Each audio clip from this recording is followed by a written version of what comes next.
Democratic Representative Gil Cisneros didn't hold back. He called out Pete Hegseth's incompetence live on air, leaving him completely speechless. It was a brutal takedown no one saw coming. Mr. Chair, and I recognize the gentleman from California, Mr. Cisneros. Thank you, Mr. Chairman. Mr. Secretary, so many topics to cover. I represent California's 31st District, located in Southern California, where you've deployed the National Guard and Marine Combat Battalion in an effort by this administration to provoke a confrontation. God only knows for what reason. As my colleague from Tennessee mentioned, the military has been activated before by the president, but let's tell the whole story. President Johnson federalized the troops after the governor of Alabama activated them to keep black students out of the University of Alabama. President Johnson did it so the students could attend the university. He did it for the right reason. He corrected a wrong.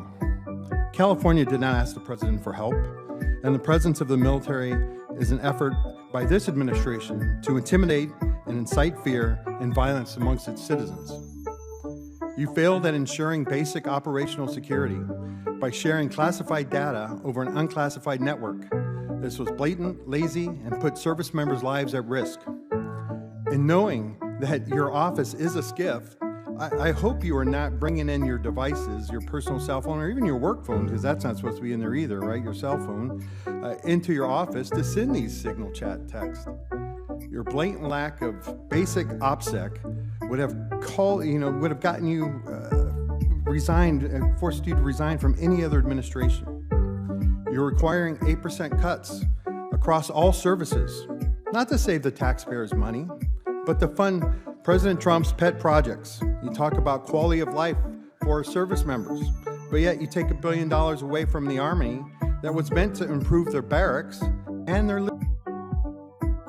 You said that money waste, but we don't know that yet because we haven't seen a budget.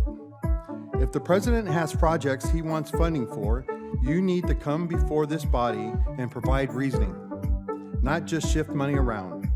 Right now, you are stealing from our service members, robbing Peter to pay Paul. Now you have repeatedly said that you will judge every individual on their merit. Is that true? Unlike the previous administration, You will yes, judge we are focusing simple yes on, or no. for our service Judge everybody members, how on their good they merit. are at their job, yes. But yet you are separating thousands of service members who are performing and doing their job at a high level. They are being separated not based on merit. You know, some of them have been recommended for early promotion and have gotten awards and are doing a great job. But you are separating for no other reason, and frankly, I think you just don't like them. And you are classifying many of them as a national security threat, which is simply not true. You asked the Secretary of the Navy to change the name of the ship, because Harvey Milk didn't meet your definition of warrior ethos.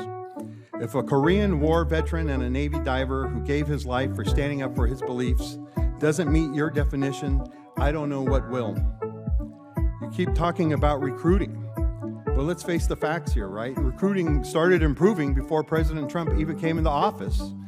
And the reason that changed was because of the investment that was put into recruiting. Now, I was at the Pentagon at the time, and I know how much we invested in it, and I know how much of the services. And when you take away that investment, you're going to get exactly what happened in President Trump's first administration. In 2019, we had the same recruiting crisis that, back in 2019 when he was president the first time. You continue to attack diversity, but I have always said diversity is about creating opportunity, and I have seen plenty of individuals, many of them enlisted members, who when given the opportunity have succeeded, not because of their sex, not because of color, not because of their sexual identity, but because of their work ethic and merit.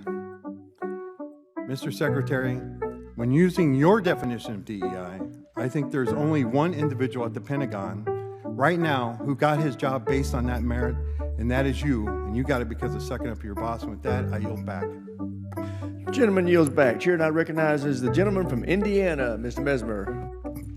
Thank you, Mr. Chairman, and thank you, Secretary Hegseth and General Kane, for being here today. Secretary Hegseth, I'd like to start by following up on some questioning from Mr. Desjardins this morning regarding Slickum Inn.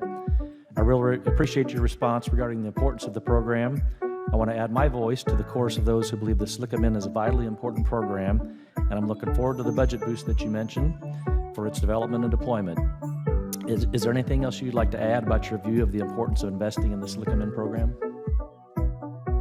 No, nothing to add to what I said previous. I think it's an important part of the dynamic battlefield of the future to continue to maintain the proper level of deterrence. Excellent, thank you. General Kane, in response to a question in front of the Appropriations Subcommittee on Defense about non-strategic nuclear capabilities, you spoke about the 4 Cs across enterprise that you also mentioned here this morning. I'd like to focus my question on the competition piece. General Kane and Secretary Hegseth, can you elaborate on the strategy related to competition in the department? And that would you agree that in general, the department achieves better outcomes on programs when it engages industry in a competitive process?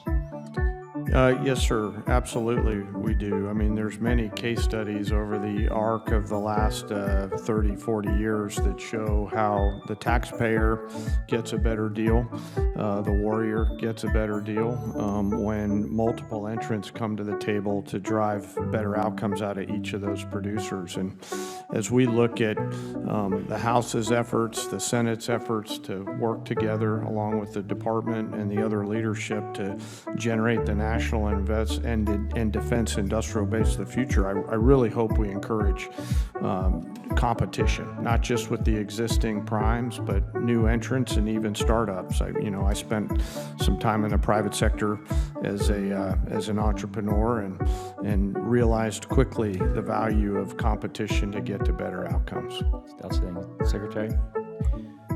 To echo the chairman, I think we're at a special moment where a lot of younger, scrappier, dynamic companies want to enter into the market, and our job is to open that up so that not just the big guys who have mostly defense-related industries at this point, not as much of a commercial base in some cases, that aperture is widened to those other smaller, medium-sized companies that invest a lot of their own money in R&D in the hopes that they can cross the valley of death and actually participate in larger systems. So we want a lot more competition. Excellent, thank you. Are you considering an open competition process for development of the SLCM missile system? I don't know the particulars of the competitive process of the SLCM, but we can get that to you. Okay, that'd be great, thank you.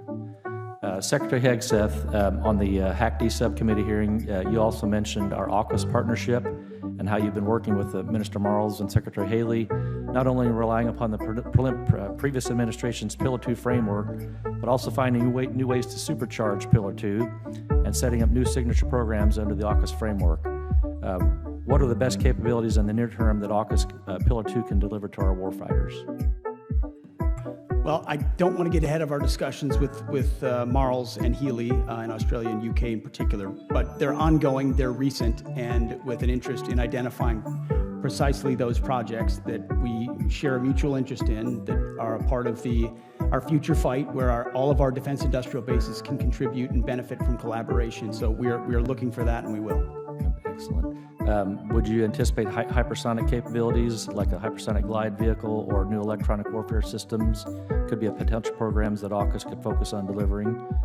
Representative Gil Cisneros confronted Fox News host Pete Hegseth live on air, accusing him of being nothing more than a Trump suck-up. The exchange was intense, with Cisneros slamming Hegseth's credibility and loyalty, leaving the conservative commentator visibly rattled and without a comeback. The moment quickly went viral as one of Hegseth's most humiliating on-screen encounters.